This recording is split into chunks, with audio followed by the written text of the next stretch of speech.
Captain Jake Morrison stood in the center of the massive throne room and felt the weight of 1,000 alien eyes watching him.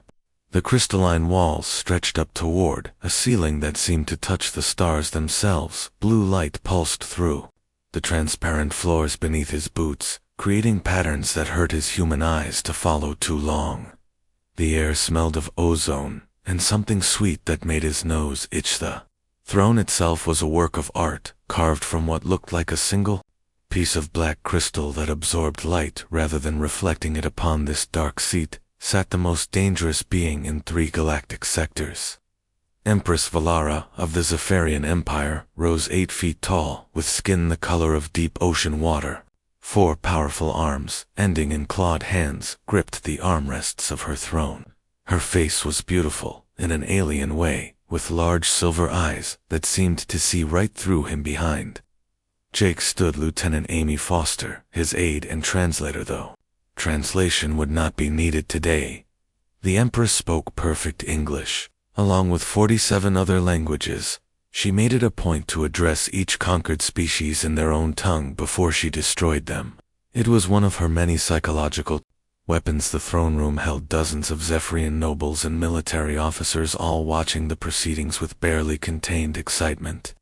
They had come to witness the surrender of humanity to their glorious Empress. Most had never seen a human before. Jake could feel their curiosity, mixed with contempt, radiating from them like heat from a fire. General Korthok stood to the right of the throne, his massive frame covered in military decorations that clinked softly when he moved. His 4 arms were crossed, in what Jake recognized as a gesture of impatience among the Zephyrian people. Science Minister Xylan occupied the left side of the throne, her thin frame draped in robes that shimmered with embedded technology. Both advisors watched Jake with the intensity of predators, studying prey. Jake reached into his uniform jacket and pulled out a small tablet. The device looked ancient compared to the technology surrounding him, but it served his purpose perfectly. He activated the screen and began scrolling through what appeared to be a simple text document. Several Zephyrian guards tensed, thinking he might be reaching for a weapon, but relaxed when they saw the harmless nature of the device. Empress Valara began to speak, her voice carrying easily through the vast chamber without amplification. Her species had evolved on a world where communication across great distances was necessary for survival. The result was a voice that could be whisper soft or thunder loud depending on her mood today. She chose something in between, a tone that suggested barely controlled power. She spoke of the mighty Zephyrian Empire and its countless victories across the galaxy. She described worlds that had fallen before her fleets and species that had begged for mercy only to be denied. She painted pictures with her words of vast armadas darkening the skies of 100 planets. Each conquest was described in detail, from the initial bombardment to the final surrender ceremonies. The Empress told Jake about the outer human colonies that her forces had recently destroyed. She spoke of the pathetic defenses humanity had mounted and how easily they had been swept aside. She described the evacuation ships fleeing in panic as her warships turned entire settlements into fields of glass. Her silver eyes never left Jake's face as she spoke, clearly expecting to see fear or despair written there. Instead, Jake continued reading his tablet, occasionally nodding, as if checking items off a list. When the Empress paused for breath, expecting some reaction, he simply looked up and asked if she was finished with that particular section. His tone was polite, but distracted, like someone listening to a boring lecture. The question clearly caught Valara off guard. She had been building toward what she considered the climax of her speech, the moment when her human audience would fully grasp the hopelessness of their situation. Instead of cowering or pleading, Jake treated her words like background noise while he focused on whatever was displayed on his primitive device. Valara continued her speech, but Jake could see uncertainty creeping into her posture. Her 4 arms gestured more dramatically as she described the fate awaiting Earth itself. She spoke of orbital bombardment that would crack continents and reduce humanity's homeworld to a lifeless rock. She painted vivid pictures of human cities burning and billions of people crying out in their final moments. Throughout this recitation, Of horrors, Jake continued, consulting his tablet. He scrolled through several pages, making occasional marks with a stylus attached to the device.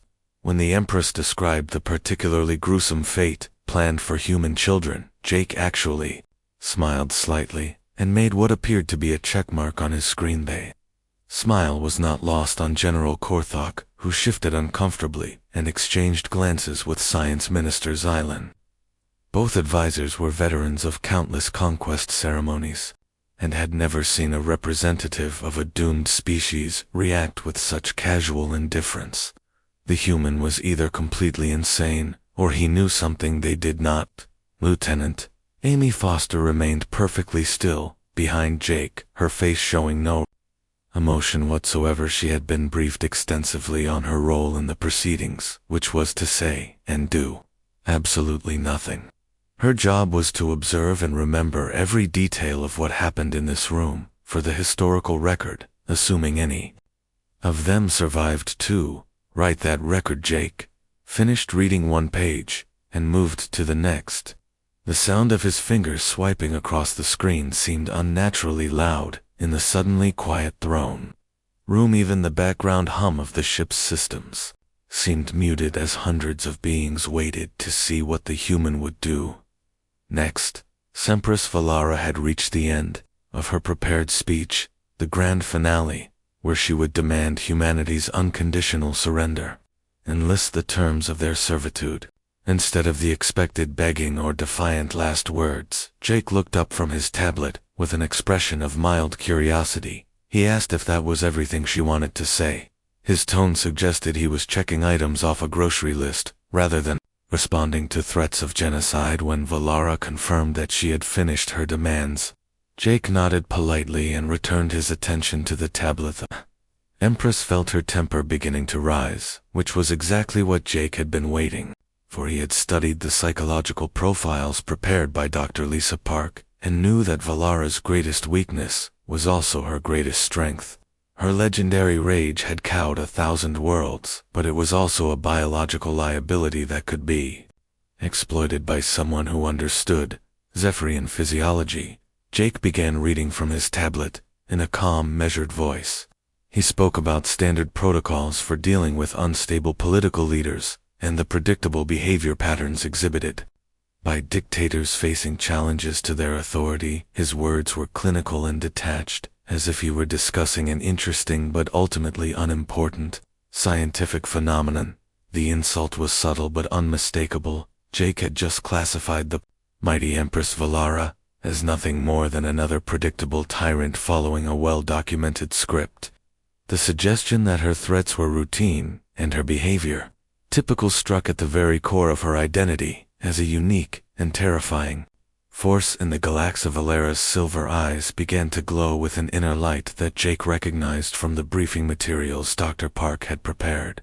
The bioluminescent response was an involuntary reaction to extreme emotion among Zephyrian people, and indicated that his plan was working perfectly. The Empress was beginning to lose the iron control that had made her so effective as a leader. Jake continued reading from his tablet, describing various case studies of fallen empires and the psychological profiles of their leaders. He mentioned how anger and pride often blinded such rulers to changing circumstances and led them to make catastrophic mistakes. The words were chosen carefully to provoke without being overtly insulting. The throne room had become completely silent, except for Jake's voice and the increasingly labored breathing of the Empress. Her 4 hands gripped the armrests of her throne with enough force to crack the crystal. Several of her advisors took nervous steps backward, recognizing the warning signs of an impending explosion. Jake reached the bottom of the first page and looked up at Valara with an expression of polite inquiry. He asked if she would like him to continue to the next section, or if she preferred to respond to the points he had already raised. His casual tone suggested he had all the time in the world and was in no hurry to finish their conversation. The question pushed Valara closer to the edge of the precipice Jake was leading her toward. Her breathing became even more labored, and the glow from her eyes spread to include faint patterns along her arms and face. The bioluminescent display was beautiful in its own way, but Jake knew it was also a sign that her blood pressure was reaching dangerous levels. Jake waited patiently for her response, while mentally preparing for the next phase of his carefully orchestrated plan. Everything was proceeding exactly as Dr. Park had predicted. The Empress was walking willingly into the trap that had been designed specifically for her psychology and biology. The fate of humanity now rested on whether an alien tyrant could control her own legendary temper. Empress Valara rose from her throne like a wave of dark water given form and purpose. Her 8-foot frame towered over the crystalline chamber as bioluminescent patterns began racing across her blue skin in angry spirals. The light show was hypnotic and terrible to behold, like watching lightning trapped beneath ocean ice. Her forearms spread wide in a gesture that had terrified countless species into immediate submission. The patterns on her skin grew brighter and more complex as her rage built. Each pulse of light corresponded to her heartbeat, which was increasing rapidly. The Zephyrian cardiovascular system was powerful enough to pump blood through their large frames, but it was also vulnerable to extreme spikes in pressure. Dr.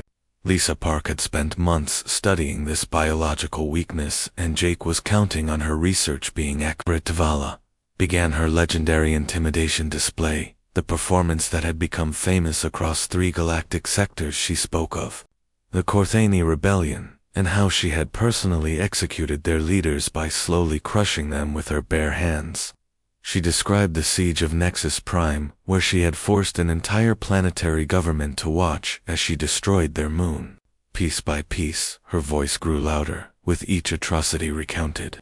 The crystalline walls of the throne room amplified the sound until it seemed to come from everywhere at once. She told of the Andromedian Trade Federation and how she had sold their entire population into slavery after they dared to impose economic sanctions on her empire. Their children now worked in the dilithium mines of Kepler 7 and would never see their homeworld again. Jake continued reading his tablet, making occasional notes with his stylus. The device beeped softly each time he completed what appeared to be a checklist item. The sound was barely audible, but in the acoustics of the throne room, it carried to every corner. Each electronic chirp seemed to deflate Valara's dramatic speeches just a little bit more. The Empress described her conquest of the Spiral Arm Coalition, a alliance of 12 species that had taken her forces 3 years to completely subjugate. She spoke of orbital bombardments that had turned their capital worlds into fields of molten glass. She described the refugee fleets that had fled into the void,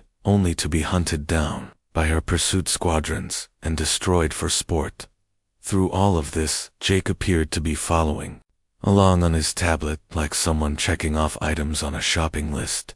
When Valara described the particularly gruesome fate of the Coalition's leadership, Jake actually made a small sound of approval and tapped his screen twice. The gesture suggested he was impressed by her efficiency rather than horrified by her cruel touch. Gotch the human with growing unease. He had witnessed dozens of these ceremonies and had never seen a representative of a doomed species react with such detached interest. The man was either completely insane or he possessed knowledge that made Valara's threats meaningless. Both possibilities were deeply troubling. Science Minister Xylan was conducting her own analysis of the situation using the advanced sensors built into her ceremonial robes. The readings she was getting from the human made no sense. His heart rate was steady, his breathing was calm, and his brain activity showed no signs of fear or stress. If anything, he seemed slightly bored by the proceedings. Lieutenant Amy Foster maintained her position behind Jake with the discipline of a statue. She had been briefed on the importance of showing no reaction regardless of what happened in the throne room. Her role was to observe and remember, but more importantly, to project an image of human confidence in their captain's abolitionist. Valara moved on to describing her more creative punishments, the fates she reserved for species that showed particular defiance. She spoke of the Helios Confederacy, whose leaders she had trapped in stasis fields and placed in her private collection. They remained conscious and aware, but unable to move or speak for all eternity, watching as their civilizations were erased from history. Their Bioluminescent patterns on her skin were now covering her entire body in swirling galaxies of angry light. Her breathing had become noticeably labored, but she pressed on, driven by the need to break. This infuriating human's composure she described psychological tortures that would make entire populations beg for the mercy of quick death. Jake looked up from his tablet and asked if she was referring to the standard intimidation protocols outlined in Section 7 of his document. His tone was that of a student asking for clarification during a particularly dull lecture. He scrolled to a different page and began reading what appeared to be a clinical analysis of authoritarian leadership techniques. The implication was clear. Jake was treating her magnificent displays of power as textbook examples of predictable tyrant behavior. He spoke about the psychological need of despots to recite their victories as a way of reinforcing their own sense of superiority. He mentioned how such recitations often grew more elaborate over time as the leaders became increasingly insecure about their positions. Valera's fury reached new heights as she realized the human was psychoanalyzing her in real time. The bioluminescent patterns on her skin shifted from spirals to jagged lightning shapes, her forehands clenched into fists that could crush steel. Her breathing became so labored that several medical officers in the audience began moving closer to the throne. She launched into a detailed description of what would happen to Earth itself. Her fleets would arrive in Sol System like a plague of metal locusts. They would begin by destroying the orbital stations and space elevators. Then they would systematically eliminate every satellite and piece of space debris until Earth stood naked and defenseless. The planetary bombardment would begin with the polar ice caps to cause massive floods and climate disruption. Then her forces would target every major city with plasma charges designed to create maximum suffering rather than quick destruction. She wanted the humans to experience terror and despair for days or weeks before the final blow. Feljik made another note on his tablet and mentioned that orbital bombardment was covered in Section 12 of his reference material. He commented that most aggressive species seemed to favor the same basic approach to planetary conquest, as if they were all reading from the same manual. The observation was delivered with the tone of someone discussing a mildly interesting but ultimately unimportant academic topic. The insult was devastating because it was so casual. Jake had just reduced her grand strategy for Earth's destruction to a footnote in what appeared to be a standard operating manual. He was treating the fate of billions of humans as if it were no more significant than a routine military exercise. Valara's voice rose to a roar that shook dust from the crystalline ceiling. She declared that she would personally oversee the final assault on Earth. She would stand on the bridge of her flagship and watch as humanity's homeworld died in fire and radiation. She would ensure that Jake himself survived long enough to witness the complete extinction of his species. The Empress was now glowing so brightly that several observers had to shield their eyes. The patterns on her skin were moving so rapidly, they seemed to blur together into a solid sheet of angry light. Her massive frame trembled with the effort of containing the rage that threatened to consume her entire. Lejay calmly turned to page 2 of his tablet and began reading the next section of his document. He spoke about the predictable escalation patterns exhibited by unstable leaders when their authority was challenged. He mentioned case studies of various dictators throughout galactic history who had made increasingly dramatic threats. When faced with resistance, his voice remained steady and clinical as he described how such leaders often pushed themselves beyond their physical limitations in pursuit of psychological dominance. He noted that species with cardiovascular systems similar to the Zephyrians were particularly vulnerable to stress-related health complications during periods of extreme emotional arousal. The medical implications of his words were not lost on the trained personnel in the audience. Several Zephyrian doctors were now openly moving toward the throne, their instruments already activated and scanning the Empress for signs of physiological distress. The readings they were getting were causing visible alarm among the medical staff. Valara continued her tirade, unaware that her own body was betraying her. The biological systems that made her such a formidable physical specimen were also her greatest weakness. When pushed beyond their design limits, her heart was pounding at nearly twice its normal rate, pumping blood through arteries that were not designed to handle such extreme pressure. Jake finished reading section 2 and looked up expectantly, as if waiting for her to finish so he could move on to the next part of his presentation. The gesture was so casually dismissive that it drove Valara into an even greater fury. She began describing tortures so elaborate and sadistic that even her own advisors looked uncomfortable. The Emperor's breathing was now so labored that she had to pause between sentences to gasp for air. The bioluminescent patterns on her skin were flickering erratically, like a failing electrical system.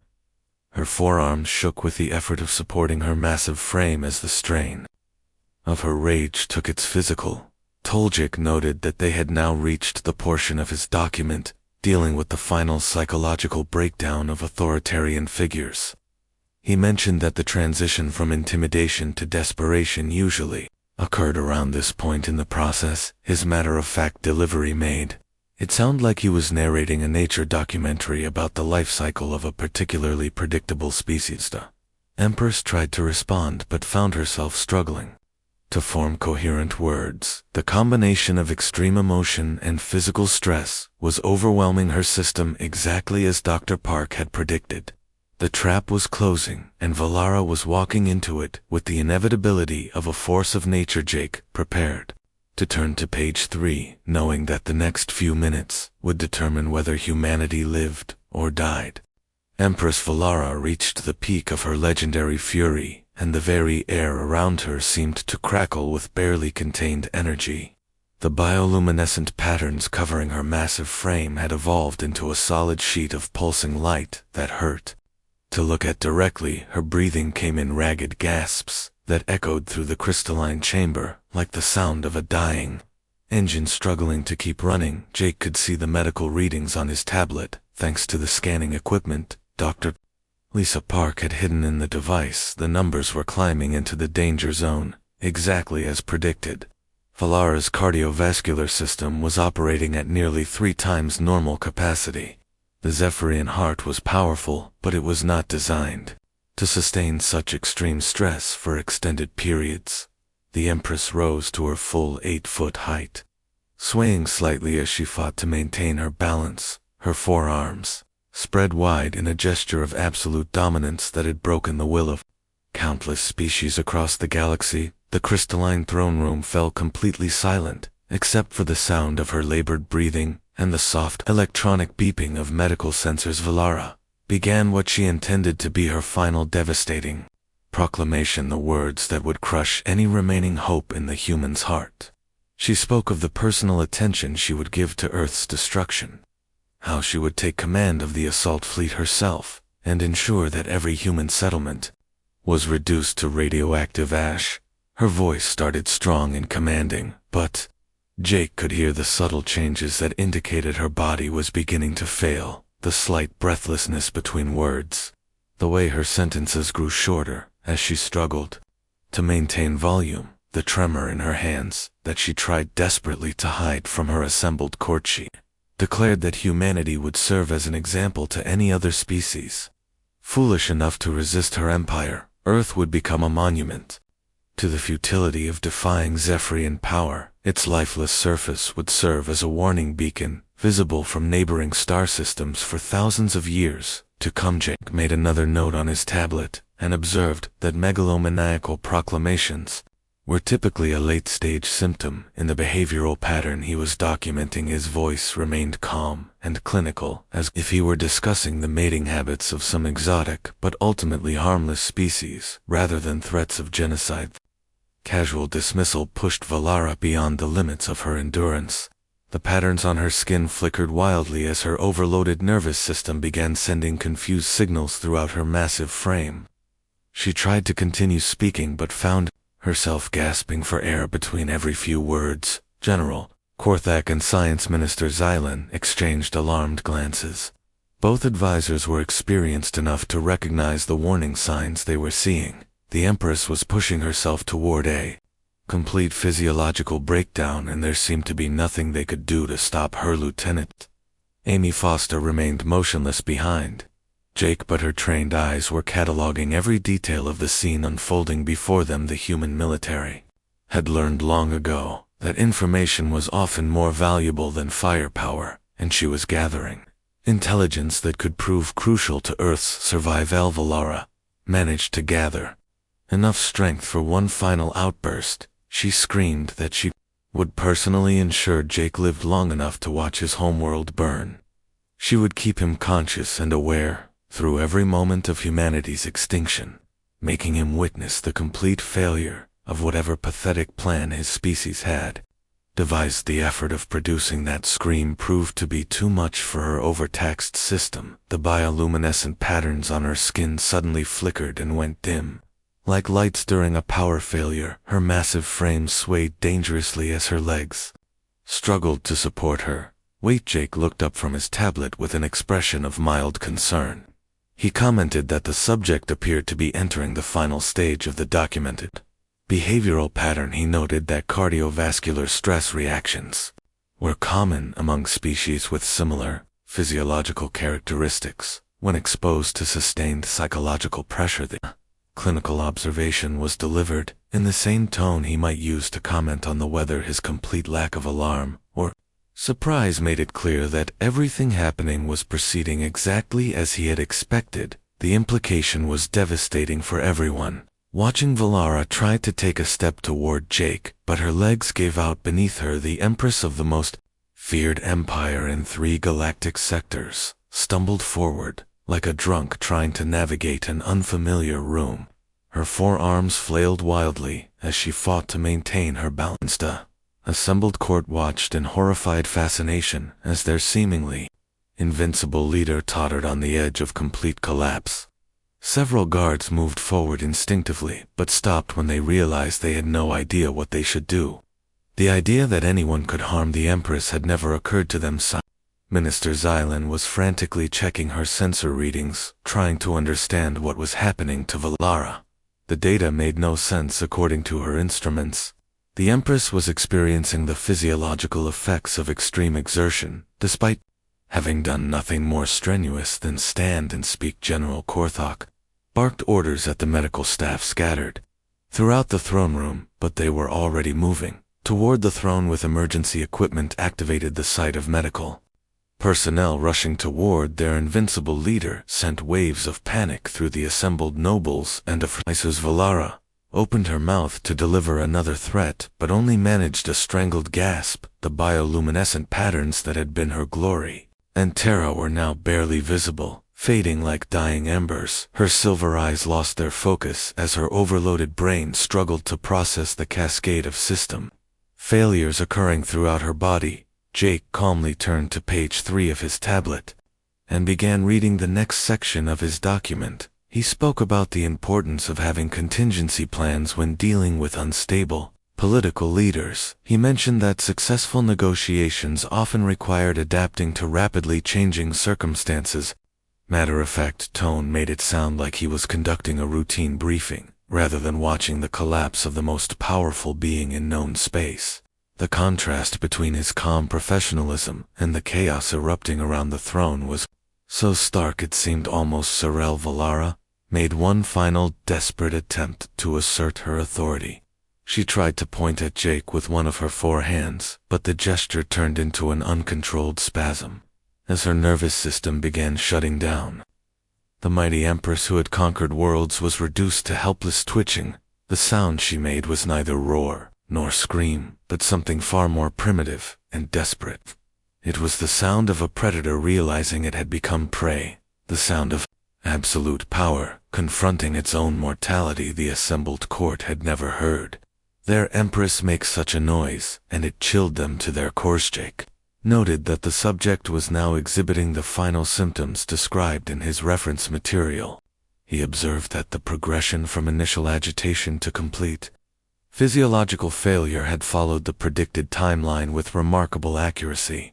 The documentation would be valuable for future encounters with similar personality types. Massive frame swayed one final time before toppling forward like a falling tree. Her forearms made a desperate grab for anything that might break her fall, but found only empty air. The Empress of the Zephyrian Empire crashed to the crystalline floor with a sound like breaking glass. The impact echoed through the throne room with the finality of a coffin lid closing. Every being in the chamber stood frozen in shock as they processed what they had just witnessed. The impossible had happened.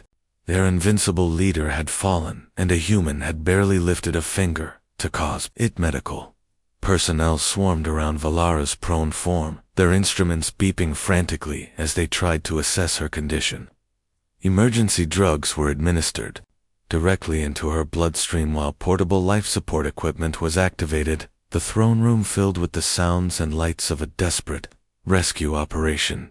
Jake waited patiently for the initial medical chaos to subside before clearing his throat to get everyone's attention. When the room fell silent, he calmly announced that they had now reached the portion of his presentation dealing with post-crisis negotiations. He turned to page 4 of his tablet and began reading about the standard procedures for accepting surrender from destabilized governments. His voice carried easily through the crystalline chamber as he outlined the terms that Earth was prepared to offer for the peaceful resolution of their conflict. The assembled Zephyrian court listened in stunned disbelief as the human, who had just brought down their Empress, began dictating terms to them. The psychological impact was devastating. Everything they thought they knew about power and dominance had just been turned upside down. General Korthok tried to restore order by shouting commands at his subordinates, but his voice cracked with uncertainty. The military leader who had seemed so confident just minutes earlier now appeared lost and confused. His entire worldview had been shattered, along with his Empress. Science Minister Xylan was still taking sensor readings, but her instruments could provide no explanation for what had occurred.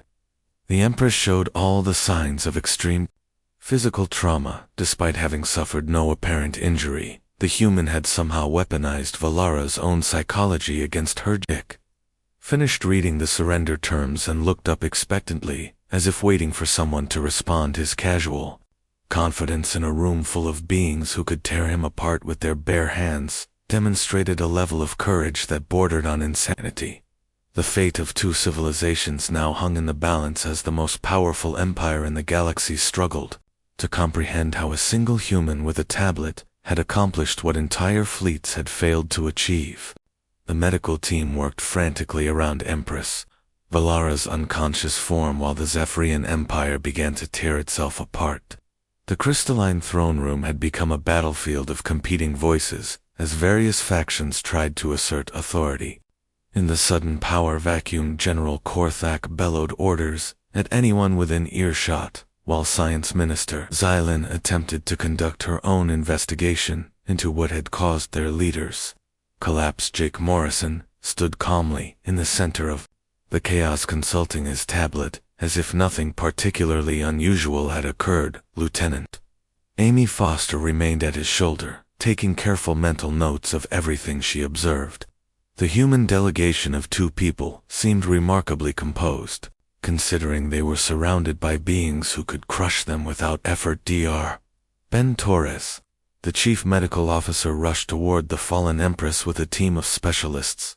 Their instruments painted a grim picture of her condition. Her cardiovascular system had suffered massive strain, and her nervous system showed signs of severe overload. The readings suggested she had endured the physiological equivalent of running a marathon. While being struck by lightning, General Korthok tried to establish military command over the situation but found his authority challenged by Prince Valdris, who had emerged from the crowd of nobles to claim the throne by right of blood. The prince was young and inexperienced, but he commanded the loyalty of several powerful family clans who saw an opportunity to advance their own interests. Science Minister Xylan ignored both military and royal claims to power as she focused on understanding how the humans had accomplished this impossible feat. Her instruments detected no weapons, no toxins, no energy signatures that could explain the Empress's collapse. Yet somehow, a single human with a primitive tablet had brought down the most powerful being in 3 galactic sectors. Jake finished reading page 4 of his document and looked up to address the chaotic scene before him. He spoke in a calm, clear voice that somehow Cut through the shouting and confusion, his words carried the authority of someone who held all the cards in a game that everyone else was still trying to understand. He announced that Earth's intelligence services had been monitoring Zephyrian internal communications for the past 18 months. The humans knew about the brewing civil war between the military and science factions. They understood the economic problems plaguing the outer territories and the growing rebellion in the eastern sectors. The revelations sent shockwaves through the assembled court.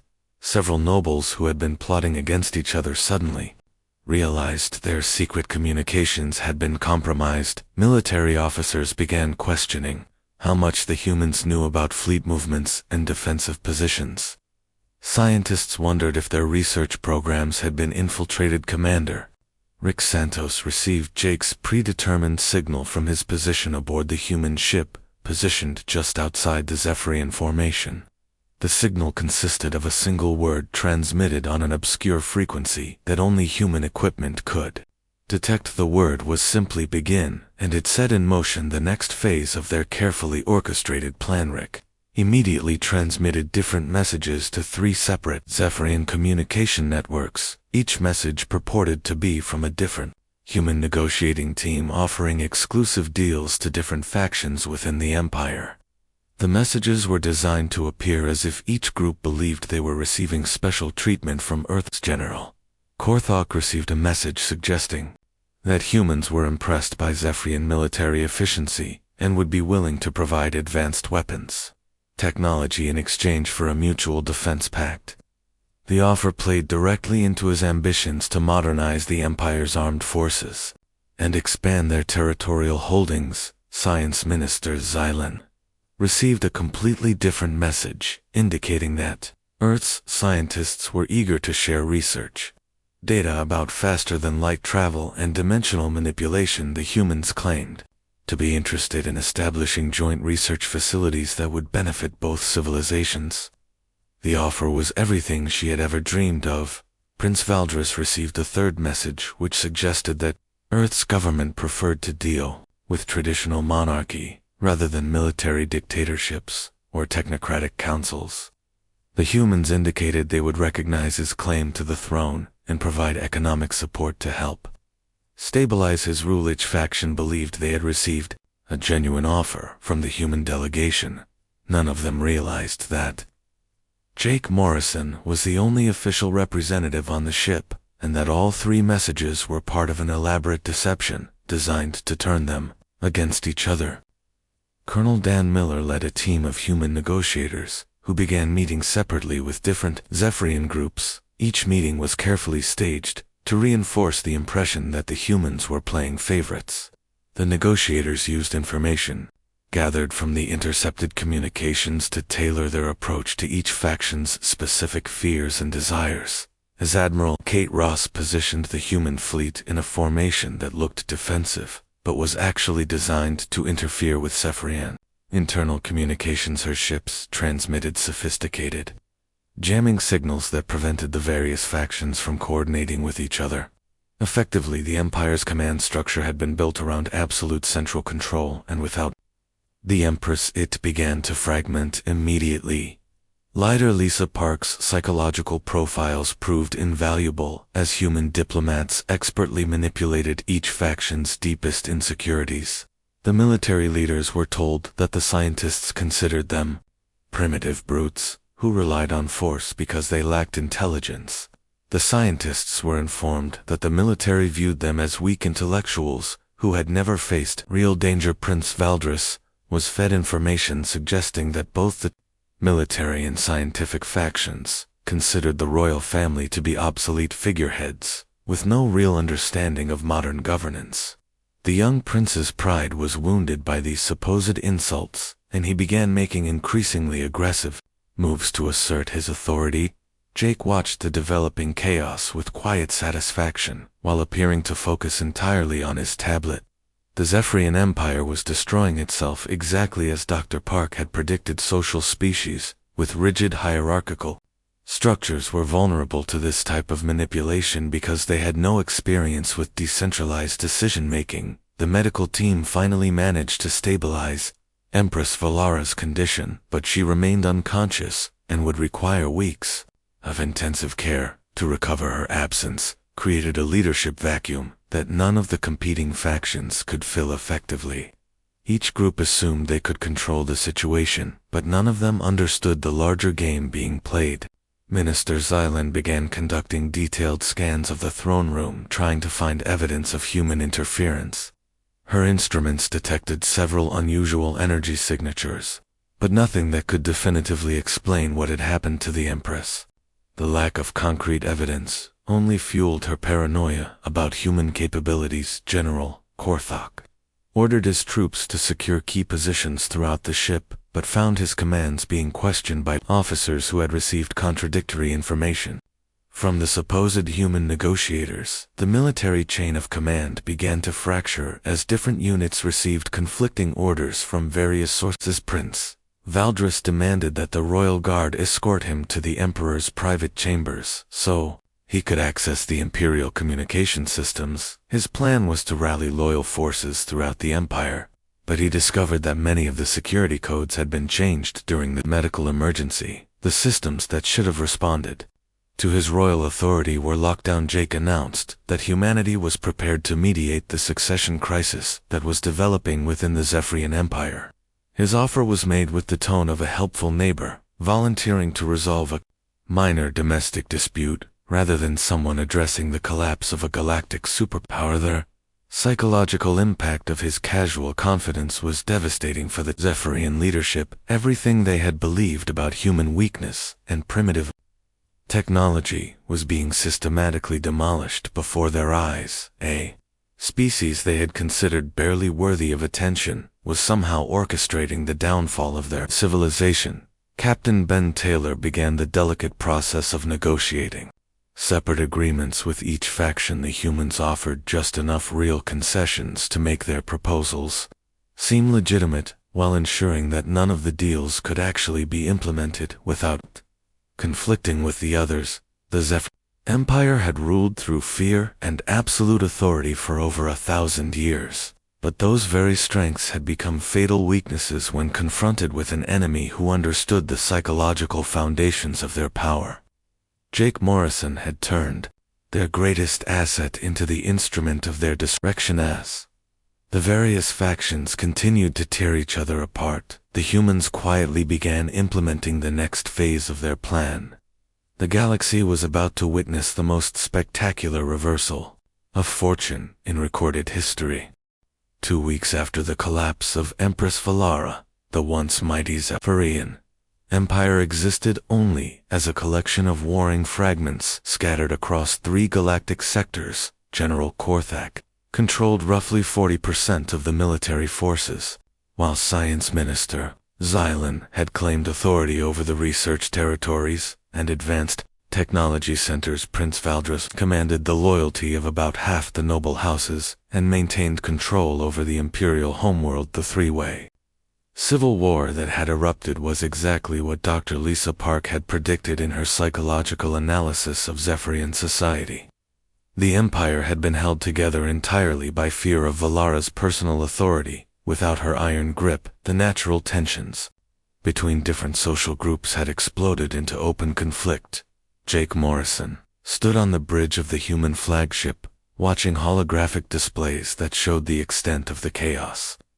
They had unleashed each colored region on the galactic map, represented territory controlled by one of the 3 main factions. Dozens of smaller groups had also declared independence, creating a patchwork of tiny states where a unified empire had once existed.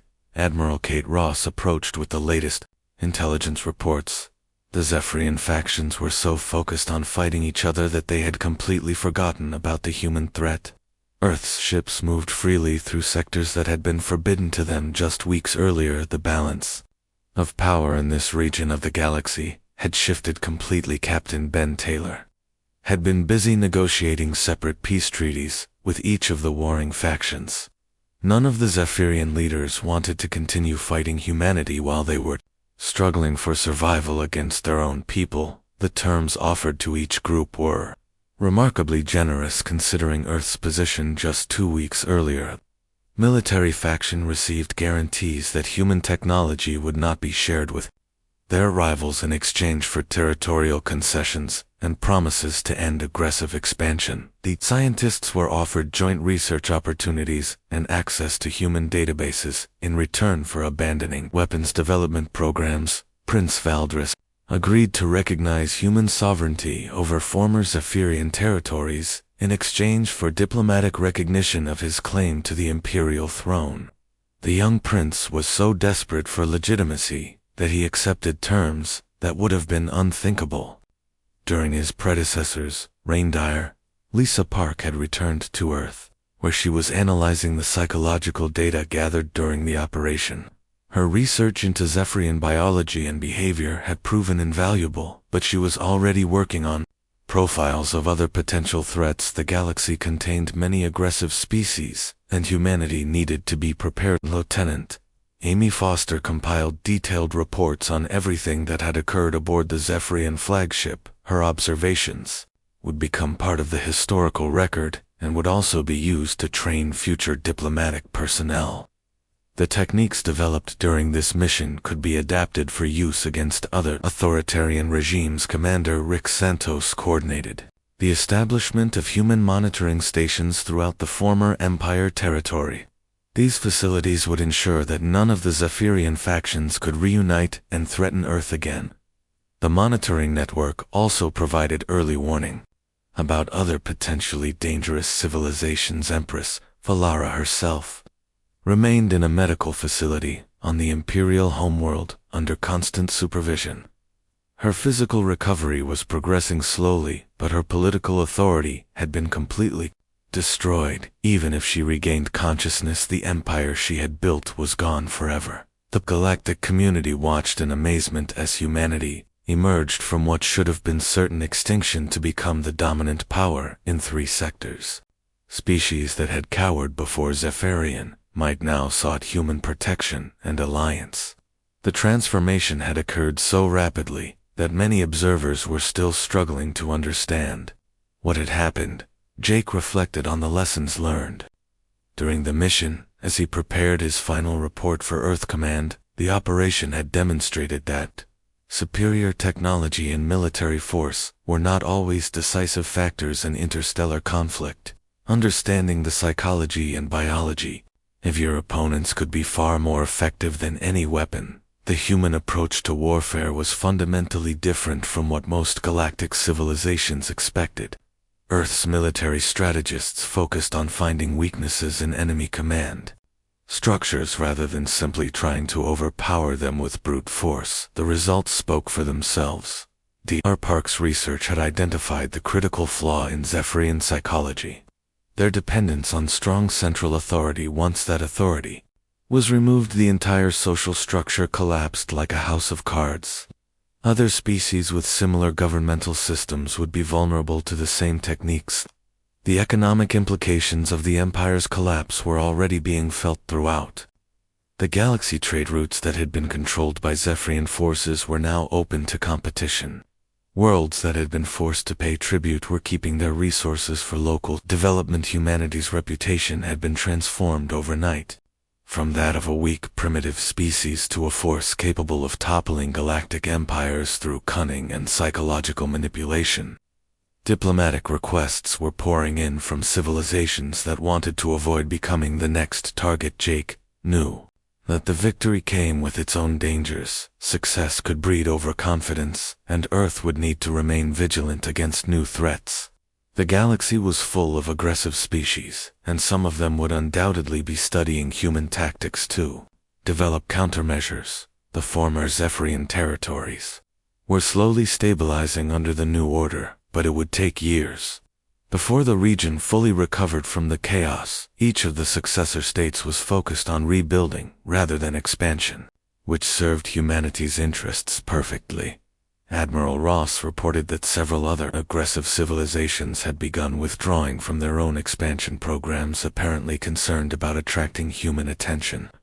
The psychological impact of the Zephyrian collapse was serving as a deterrent to potential threats throughout this region of space. Captain Taylor was already negotiating with representatives from civilizations that had been oppressed by the Zephyrian Empire. These species were eager to establish friendly relations with the power that had liberated them. The diplomatic opportunities created by the operation would benefit Earth for generations. Jake completed his mission report and submitted it to Earth Command with a recommendation that Dr. Park's psychological warfare techniques be incorporated into standard military training. The operation against the Zephyrian Empire had proven that human intelligence and adaptability were weapons as powerful as any technology. Foster's detailed observations would be studied by military academies throughout human space. The mission had demonstrated that sometimes the most effective way to win a war was to convince your enemy to destroy themselves. The concept would revolutionize human strategic thinking. The monitoring stations established throughout former Zephyrian space began reporting their first intelligence on other potentially threatening civilizations. The network would provide early warning about future dangers, while also demonstrating human reach and capability to any species considering aggressive action acts. Jake looked out at the stars. He reflected on how much had changed in such a short time. Humanity had faced extinction and emerged stronger than ever. The species that had once dismissed humans as primitive now recognized them as the most dangerous opponents in the galaxy. The psychological techniques developed for this mission would be refined and adapted for future conflicts. Human diplomats and military officers would study the art of turning an enemy's greatest strengths into fatal weaknesses. The galaxy would never be quite the same. Dr. Park's research had opened up entirely new possibilities for conflict resolution, understanding the biological and psychological foundations of aggressive behavior could prevent wars rather than just winning them. Humanity was developing tools that could reshape galactic civilization. The collapse of the Zephyrian Empire sent shockwaves throughout known space. Other authoritarian regimes began implementing reforms to prevent similar psychological attacks. Ironically, the fear of human capabilities was leading to more democratic and stable governments. Across multiple star systems, Jake Morrison had accomplished something that no military commander in human history could have imagined. He had defeated a galactic empire without firing a single shot. The victory belonged not to superior technology or overwhelming force, but to the uniquely human ability to understand and manipulate the psychology of other intelligent species. The tablet that had seemed so primitive compared to Zephyrian technology contained the most powerful weapon humanity had ever developed. Knowledge of how minds worked and how they could be turned against themselves would serve Earth well in the challenges that lay ahead of us. The human fleet prepared to return home. Jake knew that this mission marked the beginning of a new era. Humanity had announced its presence on the galactic stage in the most dramatic way possible. The age of human expansion into the stars had begun.